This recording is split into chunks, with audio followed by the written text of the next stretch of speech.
My name is Regal Cameron, and of regalcameron.com. I am an author, a publisher, a speaker, and I'm also a gems expert. And you may say, what does gems mean? Gems means gracefully empowering my sister. And basically what that is I empower women to face their fears, to face their fears, let go of their anger, and push past their pain so that they can heal the child within so the adult can live. You can find me on Facebook and Instagram at Regal T. Cameron, and you can find me on Twitter at Regal's Gems. And as you saw, the title of this Facebook Live tonight is 3 Things You Do While Under Renovation. And first I'd like to define renovation.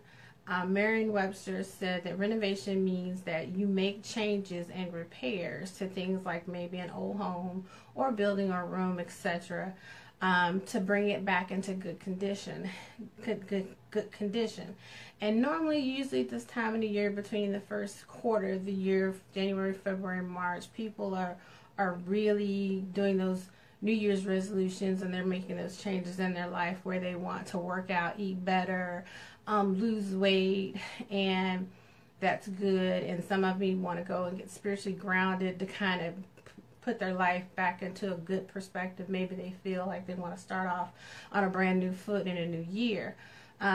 So the first thing that I would like to talk about of the 3 things while you're under renovation is it is a time of fixing things in your life or in yourself.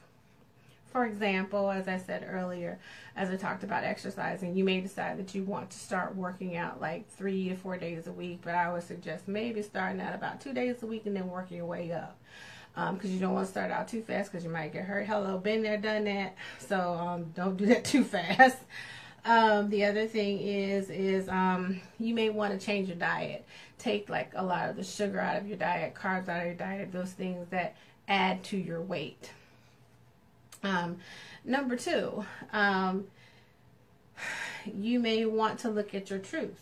You may want to address your truth and make some changes, meaning that you may want to do some self-reflection. Like, for instance, just example, procrastination. For me, procrastination has been a very big thing that I'm working on.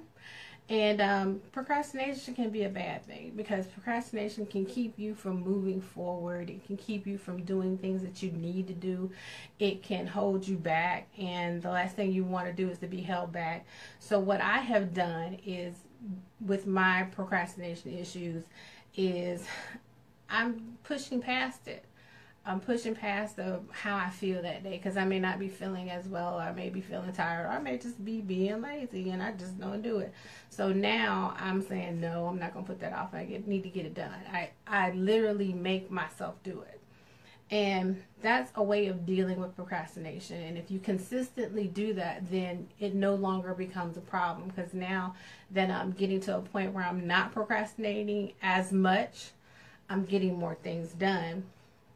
And once you do that, then it becomes a way of life, because you're not procrastinating. And then when you see yourself falling back into that cycle, you say, oh no, I don't want to go back there. So you go back to making sure that you're getting things done, the things that you want to get done.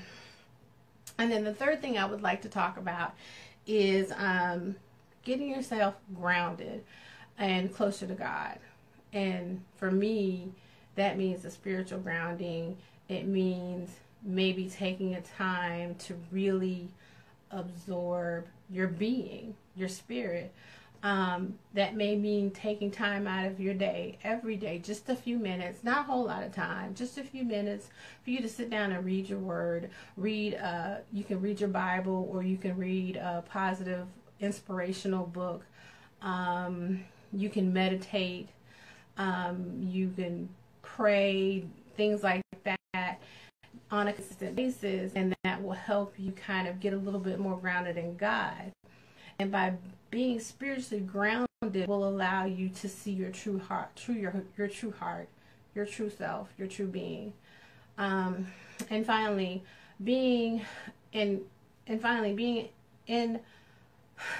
under renovation can sometimes be very humbling, Because if you really, really, really, really take a true look at yourself, and you really look at all the things that I've talked about previously before, which y'all will reiterate the 3 points that I went over.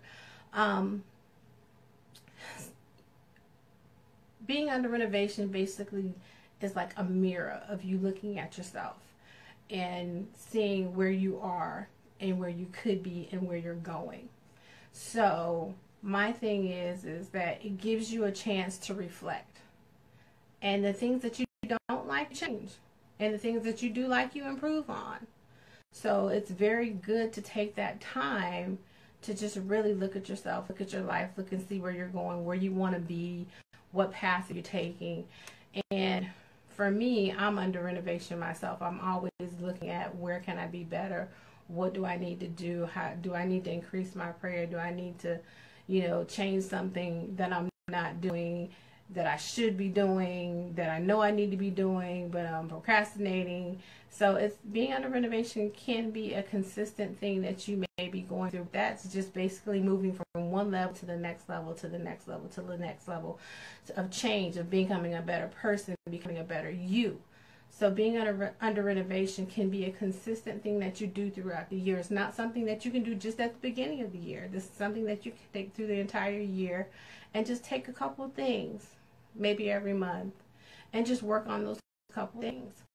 I know that I'm under renovation. So my question is, are you? Are you going to take the time to really look at your life, look at yourself, and say, hey, I can be better. I can do better.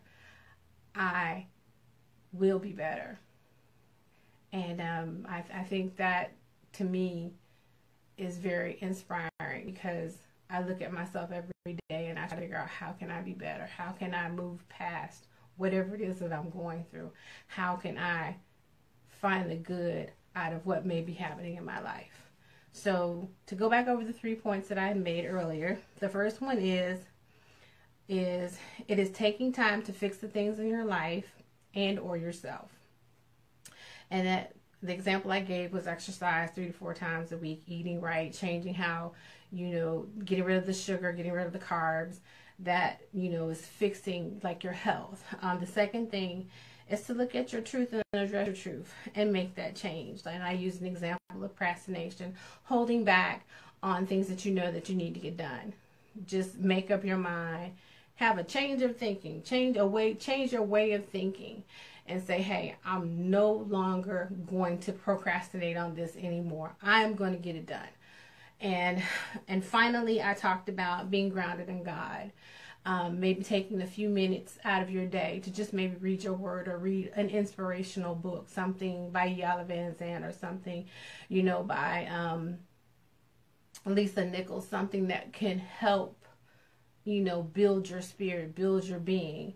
And then finally, making sure that you're spiritually grounded and you're being true to your heart, being true to yourself, being true to who you are. And when you see that there's something that's not quite right, make that change so that it is right. It's almost like doing a self-check, and I've done those for years. Since my early 30s, I've been doing self-checks and trying to improve myself and change my negative thinking into positive thinking, and realizing that we are all under renovation. It is a consistent process, meaning that it consistently goes on throughout your life. And it's just a matter of you choosing to take notice and doing something about being under renovation. Again, my name is Regal T. Cameron. I'm an author, a publisher, speaker, and a GEMS expert. I do have a book here, 2 books actually, that are brand spanking new that I published last year. This is the journal. This is the actual book, Divine Intervention, a daily devotional inspired by the Holy Spirit. These 2 books are on sale for the month of February and March. The book itself is $7. The devotional is $5. You can get them on my website at www.regalcameron, and I am going to be doing some beta testing on some courses, because now I'm going to branch out and do a little bit of stepping into the coaching world, and I am going to do um, some coaching on writing. And basically the course is going to be called Book Writing 101. And this course will give you just the basics to start the book writing process. It's going to cover things such as, I have my notes here, topics and titles. What do you want to name your book? And basically that is working what your book is about and what is your working title. Because sometimes when you're writing your book, you can change the title. Like I'm writing now my second book, which I actually thought I was finished, but now I'm going to be adding a couple more things to it, and it's called The Mask Behind My Pretty. When I first thought about this book, I wasn't quite sure if that's what I was going to call it. So I kind of went through some rough drafts of the title, and that's the one that I ended up with. So I'm going to be talking about things like that. I'm going to be talking about like the hook of the book, the big idea of the book.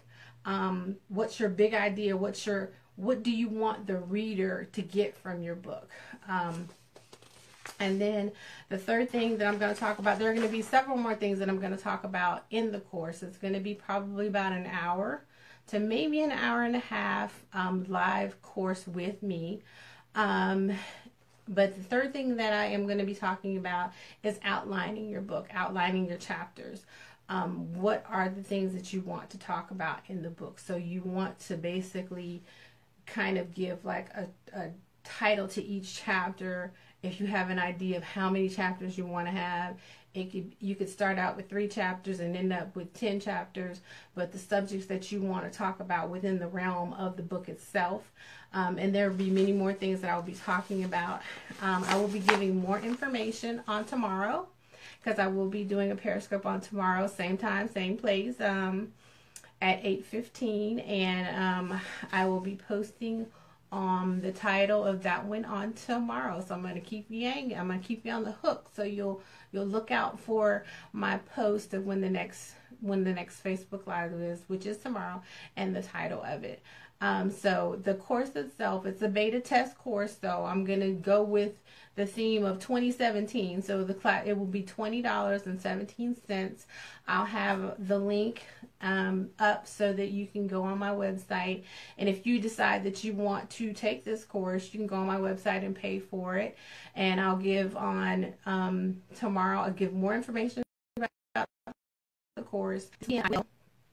This weekend I will do another Facebook specifically talking about the course and give you more information, and also give you the link and everything of where you can go and pay for the class, when the class is going to be, and what date, time, and all of that, and we can go from there. So I hope you enjoyed my scope. I enjoyed talking to you, and if anyone did come on, I did not see you, but hello. And I'm getting ready to say goodbye. So I will see you guys on tomorrow. Thanks, and you have a great evening.